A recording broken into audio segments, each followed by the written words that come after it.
it's me, Renee. I'm back. So today I'm here for another author spotlight. I haven't really done one of these in quite a few weeks now, and I had initial plan to do it every month, and then I did every month, and then I forgot about it, and then I've done it slightly, every month because the last one I did was in September. So yeah, so this still works as monthly, and I can't promise. I did say last time I can't promise I'll do every month, but I want to keep up doing them, and I felt like doing one of them now. So yeah, as you've probably already seen from the title, this is the Office Spotlight of Jennifer Estep. She is, I would say, she's one of those like in the middle of the road authors. Sorry, she is probably most known for writing this series, though it's kind of a bit weird saying like this series because this is only half of the series.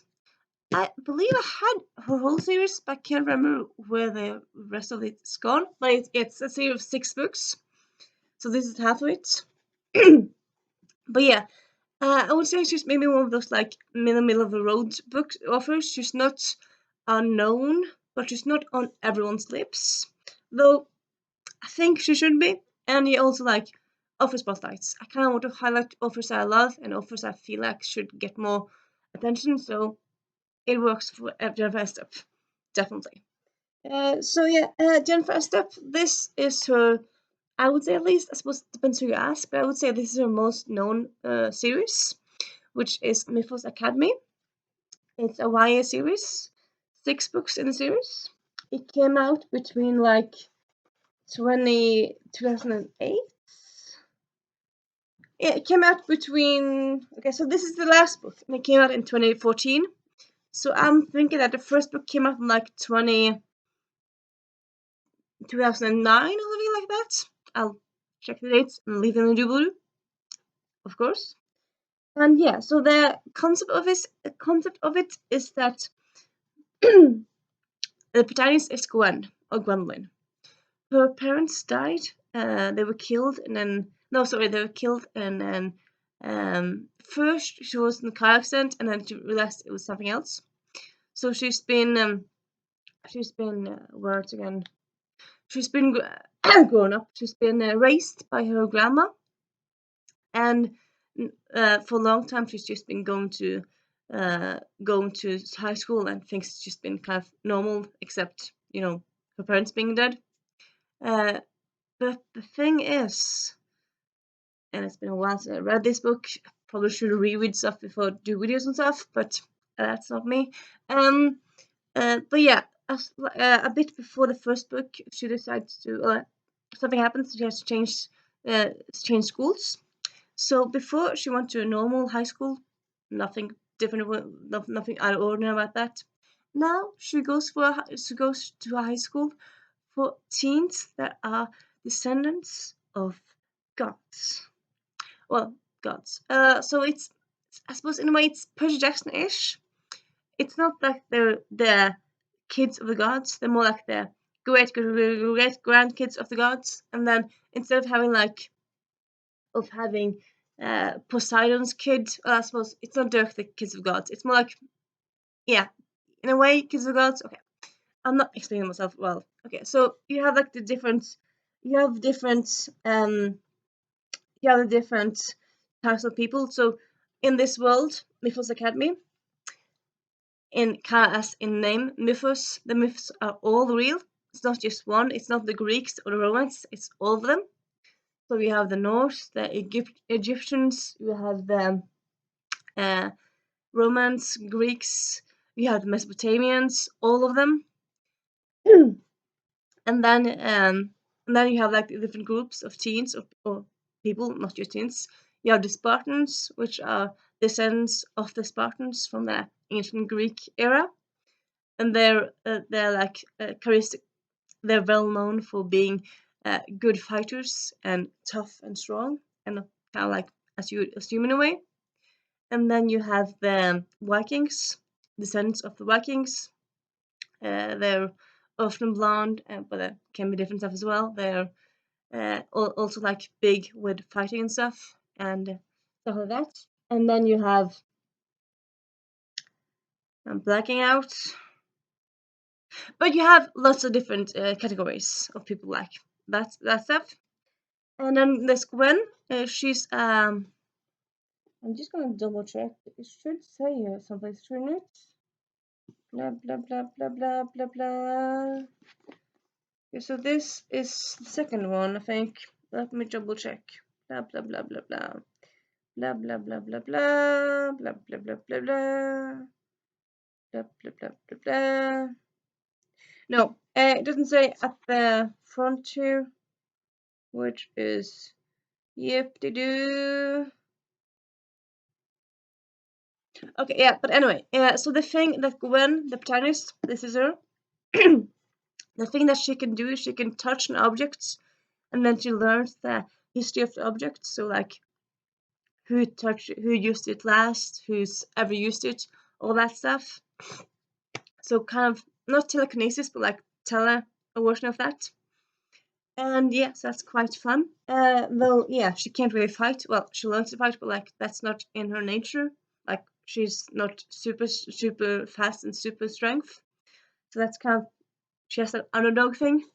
And yeah, she's also like, she's new at this school, new in this environment with like fish out of water stuff. And yeah, I just really enjoy this series. I always love when you have fantasy series when it's not just like the Norse gods are real or Romans are real. Well, Roman gods are real, but like, or vampires are real, but like when you have the Romans and Greek and Egyptians, like all this stuff in one world, existing at the same time. I really like that. I think it's so fun to have them all in the same plot, in the same universe and world. I think it just lends to such fun plots and books, and yeah, and this has that. So I just love that. It's also a boarding school, so you get that fun boarding school vibes to it. At least I really love boarding school books. I would say, in my mind at least, it kind of gives me, in small ways, it gives me Vampire Academy vibes in a way that it has a boarding school. It's supernatural, and there's also family issues.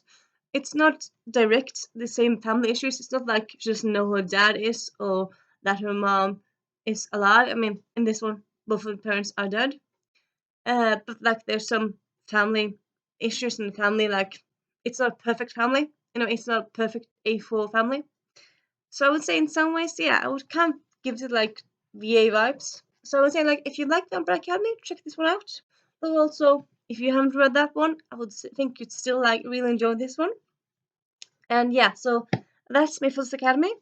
6 books, and there's maybe 2 or 3 novellas, I think. There's some novellas in this world. And then she also wrote, give me a moment, this trilogy that's set in yeah, set in New Orleans. Or might be wrong here. I'm pretty sure it's New Orleans. Isn't it? Okay, I think it's either New Orleans or it's a city based around New Orleans. Like it's set in the US, so it's also urban fantasy, YA. And this one, it's just a trilogy. Just a trilogy. It's a trilogy. And this one kind of has that like mob vibes. It's kind of very much like this magic, but there's also like mob setting to it. So it's kind of fun to like have that. That's not that common, at least not to my knowledge, in YA books anyway. And yeah, and there's also some family drama, and there's love drama, and there's high stakes, and also, aren't they beautiful, the covers? So beautiful. I love them. I love these colors, and it's just so nice. I really enjoy them. So yeah, this one, yeah, I was about to say it's out, obviously. It came out after that one, so yeah.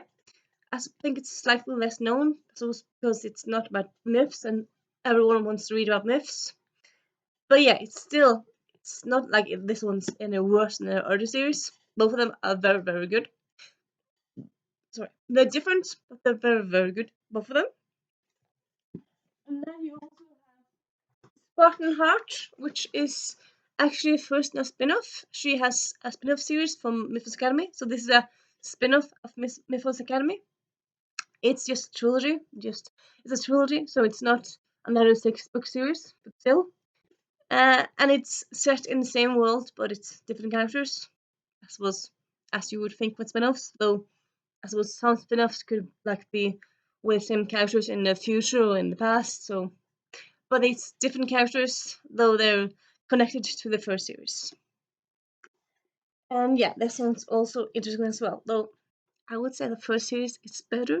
Though I haven't read the last book in this trilogy, so I can't say for as a whole. But I would say generally the first series is a bit better, in my opinion. Yeah, so that's those books. She also has a long. I'm not quite sure if it's finished, but she also has a long urban fantasy series for adults, based around. Oh yeah, I was supposed to say fancy. Well, yeah, it's based around an assassin, but it's set in modern day, so it's urban fantasy, but with assassins. So it's quite fun. I just read the first book in that series. I enjoyed it, but simply haven't read continued in it because all of the books I do want to continue it because it's very good. Well, I remember it being very good. I think I read it like 2 or 3 years ago, so it's been a while, but I still have a good memory of it, like fun memory of it. So yeah, and then she also recently started writing a high fantasy series for adults. That's already out. Well, two of those are already out. And then she also has, I'm pretty sure she has another urban fantasy series for adults that's actually set around superheroes. So that sounds so cool. I haven't read that one yet. I kind of want to. That's one say obvious. Well, yeah, I mean, Tasha and kind of know me. I like superheroes, so kind of obvious.